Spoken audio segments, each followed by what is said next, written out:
아멘. 감사합니다. 우리 찬양대.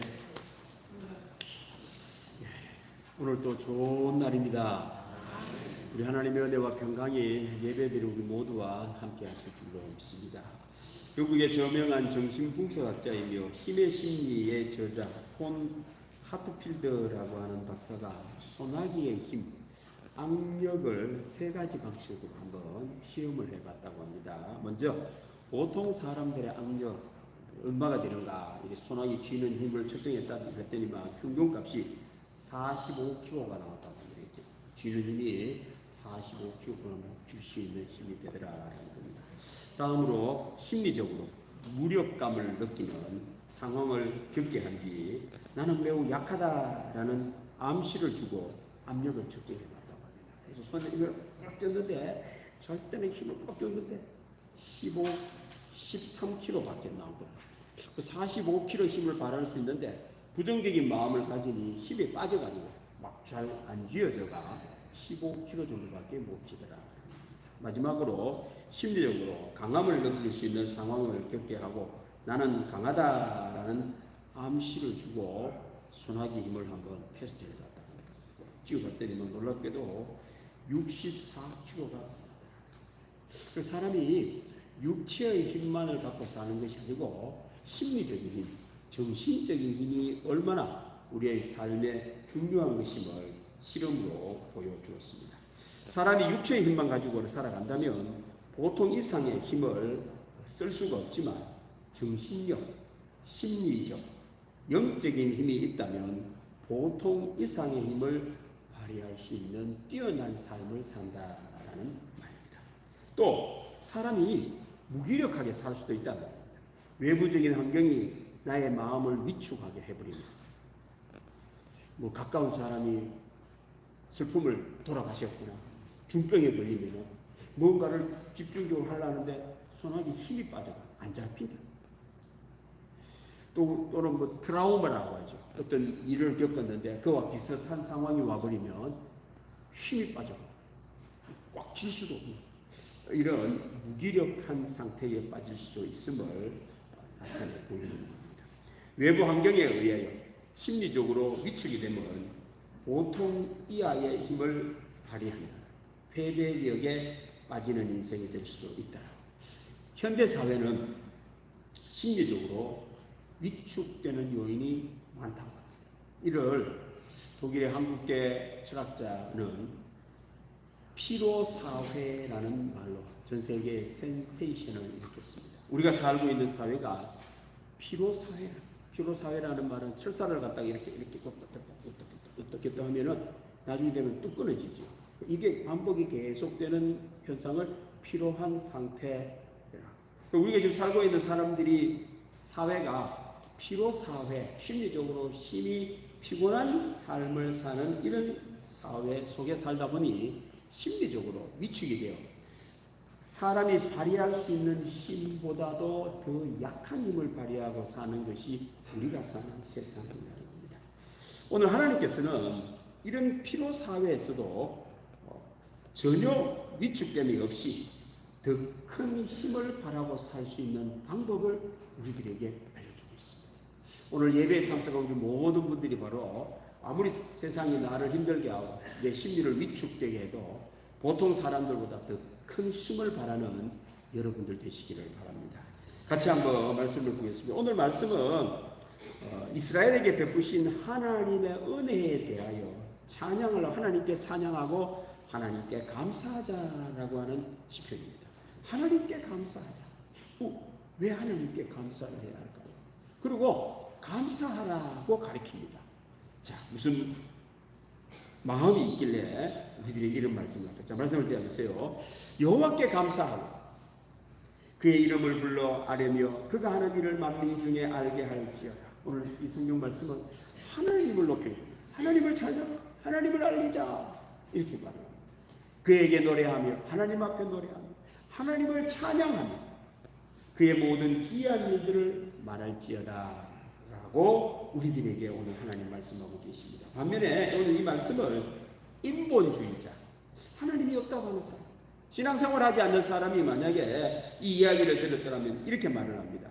인간이 하는 일들을 자랑하자. 인간은 능력자이다. 때문에 유행가를 부르면서 인간 만세를 말하라. 아마 이렇게 했을 거예요. 하나님을 찬양하기는 뭘 하나님을 찬양하는, 하나님이 어디 있단 말이야. 사람을 찬양해야지. 우리가 이렇게 발달하고 잘 살게 된 것은 사람의 능력이고 사람의 힘이기에 하나님을 찬양하고 감사할 것이 없음을 세상 사람들은 말을 할 겁니다. 그러면 인본주의자들은 무엇을 근거로 하나님을 찬양하지 않고 인간 만세를 말하고 인간의 능력을 노래하려고 할까요? 그렇습니다. 옛날에는 감히 이런 말들을 하지는 못했습니다. 요즘처럼 풍요로운 삶을 살게 됨으로 말미암아 인간 만세를 부르게 되었습니다. 무능한 인생에서 유능한 삶, 가난한 인생에서 풍부한 인생으로 바뀌니 인간 만세를 꿈꾸게 되었다라는 겁니다.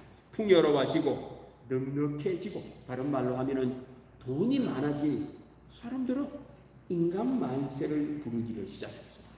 없을 때는 뭐 우상이든 하나님이든 종교생활을 했는데 이제 조금 풍요로워지니 하나님도 없다고 하고 세상에 뭐 종교생활할 거 없으면 인간 만세를 이야기를 한다라는 말입니다. 지금도 사람이요 가난해지면 마음이 위축됩니다. 요즘 젊은이들 가운데 직장이 없는 젊은이들이 많죠. 악력을 발휘할 수가 없습니다. 꽉 집으면 45kg도 질 수 있는데 이 외부적인 환경에 의해서 힘이 빠지니 더 못하는 겁니다.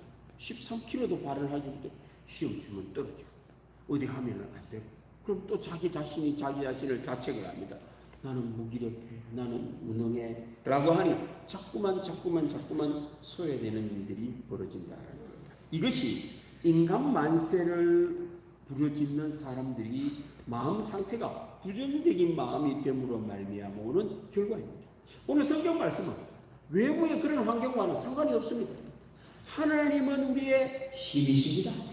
그러니까 이건 뭐 별 관계가 없는 거지요. 그런 면에서 오늘 이 말씀은 우리들에게 큰 힘이 된다라는, 성경은 세상 따라가지 말라는 겁니다.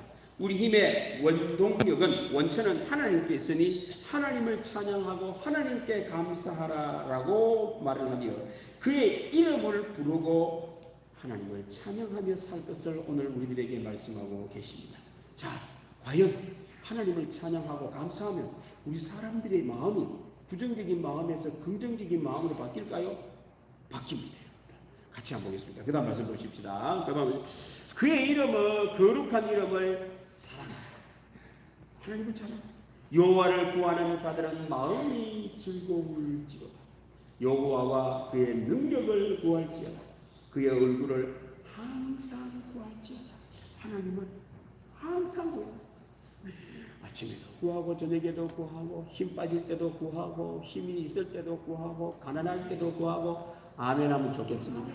부해도 구하고 몸이 아파도 구하고 건강해도 구하고 아멘. 항상 구하라 이 말입니다, 여러분들. 왜? 내 힘의 원동력이 인간의 능력에 있지 않기에 그래 구하라라고 우리들에게 말씀해 주고 있습니다. 이 말씀도 이제 인본주의자들, 하나님을 믿지 않는 사람들이 만약에 이 말을 들으면 이렇게 말을 할 겁니다. 인간의 능력을 자랑하라. 돈과 지식을 구하는 자는 마음이 즐거울지어다. 돈과 지식의 능력을 구할지어다. 돈을 항상 구할지어다. 지금 세상 사람들 그래 살고 있죠. 요즘 젊은 사람들이요 피로해요. 생각하는 것이 돈밖에 없어요.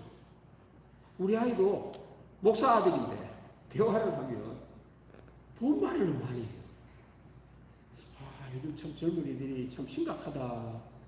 아니 젊은 애들이 해야 될 일이 뭔지를 생각을 해야 되는데 나이가 20살밖에 안 되는데 뭔 돈 이야기를 자꾸 뭐 어떻게 주식 이야기를 하고 코인 이야기를 하는데 아이들이 코인을 한대. 코인을 이 아들이 경제 지식을 알고 코인을 하면 내가 이해가 되겠어요. 지가 돈을 벌어보고 돈을 써보고 난 뒤에 주식을 한다는데 이해를 하겠어요. 어릴 때부터 경제적인 하나도 없으면서 배워보지도 아니하고 누군가가 불안해가지고 돈 없으면 못 산다고 생각해가지고 돈 그리고 졸업하고 난 뒤에 뭐 하려고? 돈 번대요. 이건 말이죠. 이거 뭐 과가 관계없어요. 야, 이래가지고 어떻게 하지? 그러니까 이 하나님을 구해야 되는데, 하나님을 구하지 않으면 이렇게 되는 거죠. 저절로 이래 되는 겁니다. 돈 사유가 될 수밖에 없는 겁니다. 자, 우리 사람 마음을 이제 한번 보시기 바랍니다.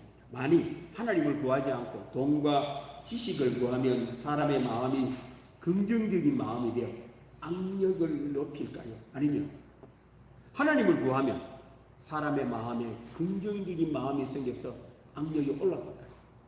다른 말, 돈과 지식을 구하면 마음의 상태가 올라갈까요? 한번 비교해 봐야 됩니다.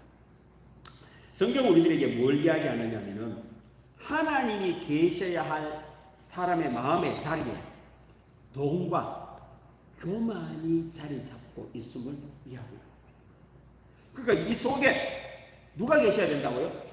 그렇죠. 하나님이 있어야 될 자리에 이거는 이제 샥 빼버리고 돈을 여기다 갖다 놓고 지식을 여기다가 갖다 놨다. 자, 그럼 이걸 갖다 놓으면 돈과 지식을 갖다 내 마음이 긍정적이 돼가지고 45kg짜리 이게 65kg로 바뀔까요? 이 긍정적인 마음인지 아니면 하나님을 원래 갖다 놓으면 45kg로밖에 구하지 못하는 것이 65kg가 되는지 한번 비교해 봐야 돼요. 만약에 이게 돈과 지식을 구했는데 이게 올라간다 그러면 하나님 버리고 되죠.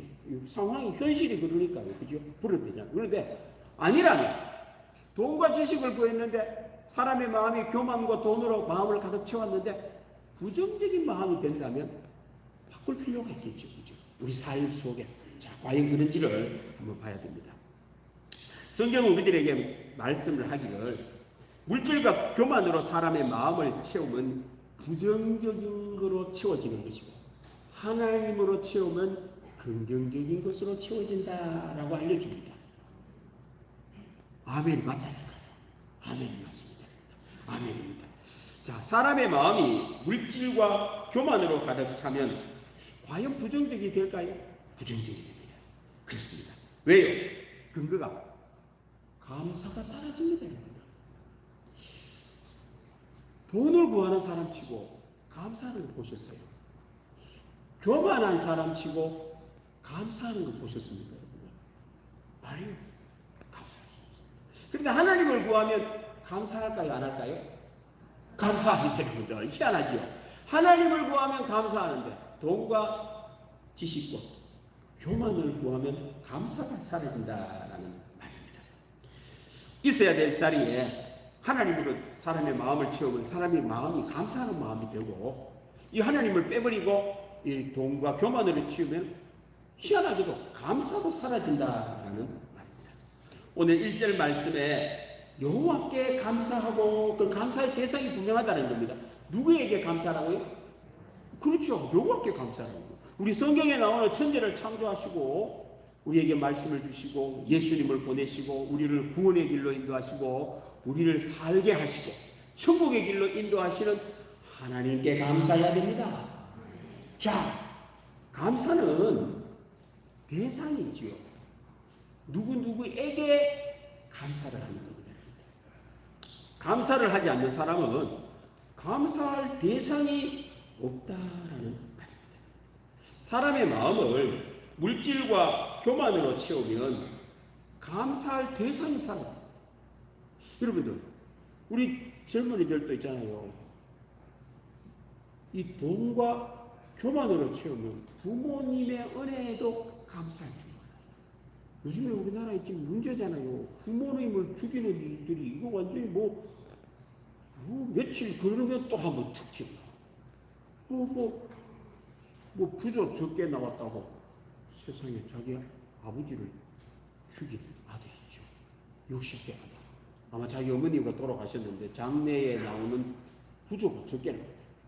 그럼 지가 돌아다녀가지고 열심히 부조 좀 했으면 부조 많이 나올 건데 저 아버지가 아마 적게 다녀가지고 부조 적게 나왔다고. 부조 적게 나왔다고 저 아버지를 죽인.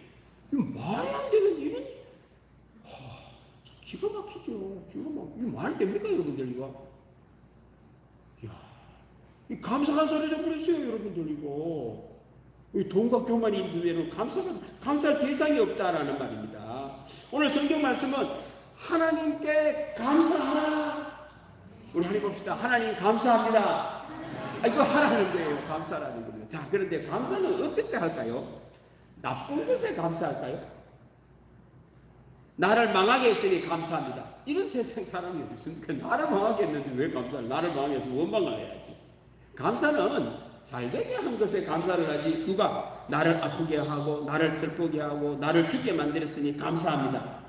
그거는 감사할 일이 아니죠. 감사하지 않지요. 하나님께 감사하자라는 말은 하나님께서 나에게 좋은 것을 주시는 분입니까? 안 좋은 걸 주시라는 분입니까?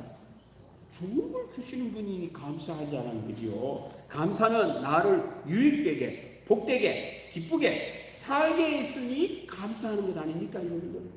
감사하면 하나님께 감사를 한다라는 말. 하나님은 여러분들을 복되게 하십니다. 잘되게 하십니다. 유익되게 하십니다.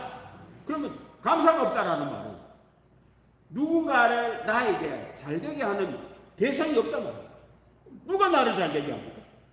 감사가 없으면 내가 나를 잘되게 해요. 그럼 내가 못되면 원망을 해야 됩니까? 내가 나를 갖다가 자책을 해야 됩니까? 지가 지 잘못했다고 그래야 될 거 아닙니까, 여러분들? 그런데 이상한 일이 벌어져요. 감사도 하지 않으면서 원망은 잘해요. 나를 유익되게 한 것이 아니고 부모가 나를 잘 못되게 했다라는 거예요. 하나님이 나를 못되게 했다라는 거예요. 그리고 원망, 아니 대상이 없으면 원망, 불평도 사라져야지. 그것도 없어야 돼. 대상이 없어야 될 거 아닙니까? 근데 희한한 일이 벌어진 대로 감사의 대상을 없애버려서 불평과 원망의 대상은 만들어놔요. 이런 일이 있을 수가 있습니까? 이런 일이 우리 세상에 있다. 하나님께 감사합시다. 하나님 우리를 복되게 하십니다. 잘되게 하십니다. 유익되게 하십니다. 살게 하십니다. 천국의 길로 인도하십니다. 감사하면 좋은 일이 있어요. 여러분들이 혹시 누군가에게, 자녀들에게 이렇게 사과를 하나 줬는데 받은 아이가 감사합니다 이러면 기분이 좋아요, 안 좋아요? 한 개 더 주고 싶습니까, 안 주고 싶습니까? 이게 사람 마음이면 하나님께도 감사하면, 아이고 야야 내가 이렇게 베풀어 준 것을 아는구나, 아이고 감사하네, 하나 더 줘야지, 이런 마음이 하나님도 들으시죠. 그죠? 근데 하나 줬는데도 불구하고 원망을 하는 거세요. 사과를 듣더니 뭐 이런 거 줘요 이러면 여러분들은 무슨 마음이 들죠? 뺏고 싶은 마음이 안 들어요? 떡을 하나 줬는데 이 작 혀게 좋고 이 떡을 왜 작아 이러면 여러분들 마음이 어떤 마음이 듭니까? 뺏고 싶은 마음이 들지. 심리가 그렇죠, 이 말이죠. 그렇습니다. 우리 하나님께 감사하면 하나님도 우리들에게 떡 하나 더 주고 싶은 마음이 있으십니다. 감사하면 좋은 일이 있어요, 여러분들. 그래서 감사는 좋은 겁니다. 긍정적인 겁니다. 사람의 마음을 더 감사를 함으로 더 주고 싶은 마음이 드는 그런 마음을 들어 내 삶에도 더 좋은 일이 있게 하니 감사가 좋은 겁니까? 안 좋은 겁니까? 긍정적이란 말이죠, 여러분들. 사람의 마음에 감사를 잃어버리면 부정적인 마음, 다른 말로 돈과 교만을 구하면 부정적인 마음이 된다 이 말입니다. 이런 사람이요, 악력을 가면 힘이 빠져가 힘을 발할 수가 없어요. 돈과 세상의 지식과 교만을 구하는 사람은요, 힘을 발하려고 하는데 어려움이 닥치면 힘을 쓸 수가 없어요. 안 지킨단 말입니다. 뭐 글을 적으려고 하면 안 지켜요. 뭐 일을 발하려고 하면 이 힘이 안 된다. 될 턱이 있습니까? 뭐가 안 된다. 감사하면은, 하나님께 감사하면은 더 주고 싶은 마음이 든다 했잖아요. 감사하면 여러분들 15kg밖에 못 드는 내 발의 힘이 65kg까지 주게 됩니다. 그래서 감사하라는 거예요, 여러분들. 어디 세상에 가서 이런 말씀을 들을 수 있겠습니까? 감사하면요, 감사할 일이 일어납니다. 더 좋은 일이 일어납니다. 오늘 예배 드릴 모든 성도님들은 하나님께 감사하는 여러분들 되기를 바랍니다. 한번 해봅시다. 하나님 감사합니다. 자, 그러면 왜 해필이면 하나님께 감사해야 돼요? 뭐 다른 데도 석가모니도 감사해야 되고 무슨 뭐 자연에 대해서 감사해야 되고 왜 성경은 그런 걸 이야기하지 않고 하나님께 감사하라고 그럴까요? 하나님께 감사한 우리의 마음이 긍정적인 마음에 드는 이유가 뭘까요? 자, 여기 있습니다. 그 다음 말씀 보십시다. 7절부터 10절까지의 내용은 그는 여호와 우리 하나님이시라 그의 판단이 온 땅에 있도다. 그는 그의 언약 곧 천대에 걸쳐 명령하신 말씀을 영원히 기억하셨으니 이것은 아브라함과 맺은 언약이고 이삭에게 하신 맹세이며 야곱에게 세우신 율례 곧 이스라엘에게 하신 영원한 언약이라. 아멘. 늘 어렵죠. 쉬운 말로 하면 왜 하나님께 감사해야 되느냐? 감사하면 긍정적인 이유가 하나님께는 약속이 있기 때문이다 라고 가르쳐 줍니다. 하나님께는 뭐가 있다고요?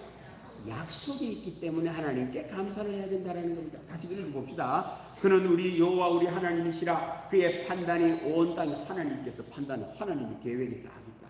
그는 그의 언약 약속을 천대에 걸쳐 명령하신 말씀을 영원히 기억했다는 말은 이루게 해주신다 이 말입니다. 세상은 약속대로 됩니다. 그래서 우리 사회가요 약속 사회라는 거 아십니까? 모든 계약이죠. 여러분들 가전제품을 쓰면 사용설명서를 줍니다. 반드시 그게 뒤에 읽어보세요. 계약서가 나옵니다. 원래는 사인을 해야 되는데 우리나라 사람들은 무시를 하죠. 그래도요 법적으로는요 내 샀어 가져오는 순간에 계약된 걸로 합니다. 그래서 이 원래의 목적대로 세탁기를 사용하다 고장이 난 것은 3년은 무상으로 교체를 해주거나 수리를 해줍니다. 근데요 원래 이렇게 사용하라고 하는 설명서대로 사용하지 않고 고장이 났으면 안 고쳐줍니다. 왜요? 그렇게 되어 있으니까. 계약서에 그렇게 되어 있다니까요. 지금 사회가 여러분들 변호사, 판사, 검사가 많은 이유가 뭐냐면 계약 때문에 그렇습니다. 여러분들. 모든 건 계약으로 되기 때문에 이 판단성이 많은 거예요. 그걸 모르면 우겨가 될 일이 아니에요. 약속을 잘 알아요. 알고 보면 세상은요 하나님의 판단대로 되고요. 하나님의 약속은 천대까지 이루어집니다.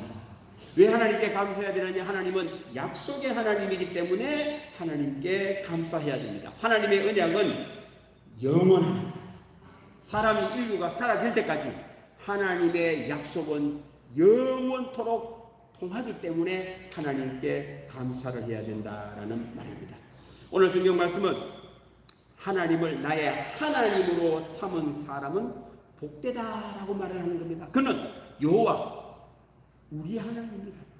다른 말로 하나님은 나의 하나님이라는 겁니다. 해봅시다. 하나님은 나의 하나님, 내 하나님으로 하라는 거예요. 남의 하나님 하지 말고 유병찬 목사의 하나님으로 하지 말고 나의 하나님으로 하라라는 그 말씀입니다.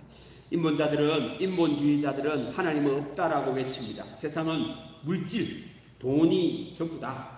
과학에 의하여 세상은 돌아간다라고 말을 할 때에 성경은 하나님의 언약에 의하여 돌아가고 세상은 하나님의 계획, 하나님이 약속하신 판단에 의하여 돌아감을 이야기를 합니다. 그러면 세상이 하나님의 약속대로 그러니까 물은 위에서부터 아래로 흐르고 중력에 의해서 내리고 비는 밑에서 위로 올라갈까요? 위에서 밑으로 올까요? 반드시 물은 위에서 밑으로 오지 위에서 아래로 올라가지 않습니다. 사람들을 찾아낸 거지.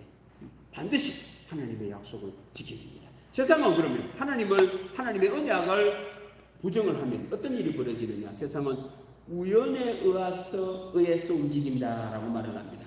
하나님 빼고 이야기하는 우연히 빅뱅이 일어나가 전 세계 모든 게 이게 전만한 이때에서부터 폭발이 뻑 일어나가지고 이렇게 됐다는 거예요. 누가 없다라는 거예요. 어떻게도 몰라. 우연히 폭발했다는 거예요. 우연히 폭발을 했어요. 그 다음부터 이제 진화가 일어나기 시작합니다. 진화가 촉촉촉촉 일어났다는 거예요. 어디로? 몰라. 누가? 몰라. 우연히 됐어.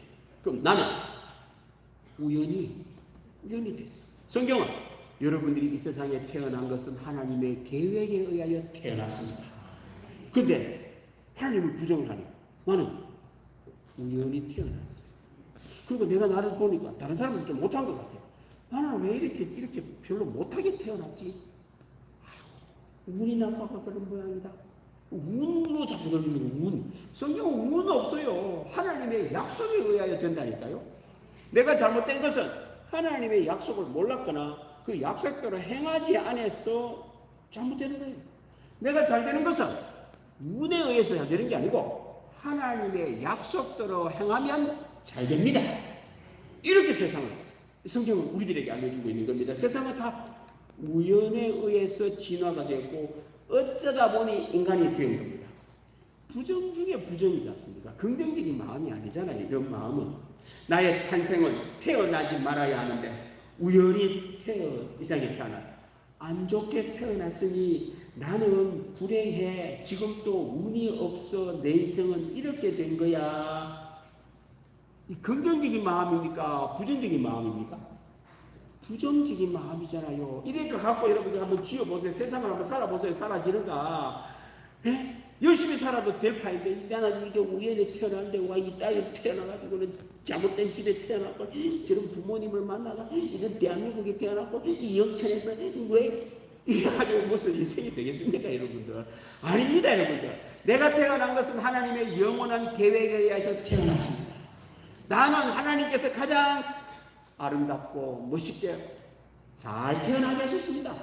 내가 이래 된 것은 우리 부모님이 어른들이 하나님의 약속을 몰랐던 거예요. 그렇게 안 살고 약속에 반대되는 쪽으로 살아서 이래 됐다는 거예요. 이제부터 나는 어떻게 살면 됩니까?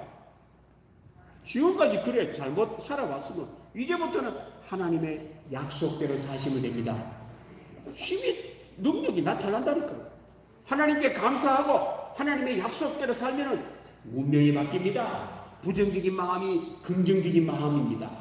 15kg밖에 못 찌던 힘이 65kg까지 질 수 있는 능력의 사람으로 변화되는 은혜가 있을 줄로 믿습니다. 하나님께 감사해야지요. 자, 그러면 하나님의 약속은 어디에 있습니까? 이제 하나님의 약속은 9절 10절을 보십니다. 하나님의 약속은 여기에 있습니다. 다른 데 있지 않아요. 하나님의 약속은 아브라함과 맺은 언약이고 약속이고 이삭에게 하신 맹세, 야곱에게 세우신 율례, 곧 이스라엘에게 하신 영원한 언약이다. 율례라는 말은 규칙, 규약, 법규를 말합니다. 자, 원래 하나님은 이 세상에 언약이 없었어요. 그런데 아브라함에게 최초로 하나님이 약속, 언약을 세계했다 이 말입니다. 그리고는 이삭에게 와가지고 그 약속은 영원히 변치 않는 맹세가 되었다 이 말입니다. 그러고는 이게 약속을 주어주더니만 이제 그걸 모아놨다는 겁니다. 모아놓으니 뭐가 되느냐? 규칙이 되더라 이 말입니다. 규약이, 규범이 되더라. 그게 뭘까요? 성경이에요, 성경. 구약이 바로 구약속. 예수님은 신약속입니다, 여러분들. 성경이 약속인 겁니다. 옛날에 이렇게 두껍지 않았는데 처음에는 아브라함과 할 때는 그냥 말 하나, 단어 하나 이렇게 한 문장으로 끝냈는데 이게 자꾸만 이렇게 모이고 해서 야곱 이후에게는 율례, 규범, 규칙 되었다는 겁니다. 알고 보면 성경은 약속입니다. 세상 사람들은 성경 읽을 때요, 아이고 이거 뭐 별다른 게 없다고 그러면 왜요? 약속으로 읽지 않으면 1000만 100번만 읽어봐도 아무 효과가 없습니다. 그런데요, 단 한 번에 읽어도 하나님의 약속으로 읽고 약속대로 이행하면 그대로 됩니다. 그대로 됩니다. 한번 해보시길 바랍니다. 테스트 해보시고 만약에 안 된다 그러거들랑 안 믿으면 되잖아요. 되거들랑 진짜 신앙생활 잘 하시면 돼요. 한번 해보세요. 직접 해보시고 안 되면 안 하면 되잖아요. 되거들랑 이제 알려주세요, 여러분들. 세상은 하나님의 언약에 의하여 돌아갑니다. 영원히 이제는 예수님께 와가는요 십자가와 부활을 통하여 새로운 언약을 주셨습니다. 사랑의 언약입니다. 사람의 마음이 긍정적인 마음으로 가득 채워야 합니다. 힘을 발하고 인생을 살아갈 수 있는 원동력이기 때문에 그렇습니다. 무엇이 긍정입니까? 하나님을 부인하는 것이 긍정일까요? 인본주의자는 물질과 교만으로 채웁니다. 부정적인 마음의 운에 내 운명을 맡깁니다. 긍정적일 수가 없습니다. 피로 사회가 됩니다. 나 또한 피곤한 인생이 됩니다. 그러나 하나님께 감사하고 내 마음을 감사로 채우면 긍정적으로 바뀝니다. 그리고 하나님의 약속을 알고 하나님의 약속인 말씀대로 순종할 때에 무능력한 내가 능력자로 변화되는 은혜가 있을 줄로 믿습니다. 그 출발이 뭐냐? 감사예요. 그 출발이 뭐라고요? 감사. 이번 한 주간 오늘 예배드린 모든 교우들은 하나님께 감사하는 여러분들 되시기를 바랍니다. 기도하겠습니다. 하나님 아버지 감사합니다. 오늘 또 하나님께 감사하라고 우리들에게 말씀해 주시니 감사합니다. 오늘 예배드린 모든 교우들은 하나님께 감사하며 삶으로 말미암아 영원하신 하나님의 언약 말씀대로 순종하여 약속대로 이루어짐을 경험하는 능력 있는 교우들 되게 하여 주옵소서. 감사드리며 예수님의 이름으로 기도드립니다. 아멘. 593장 찬양하겠습니다.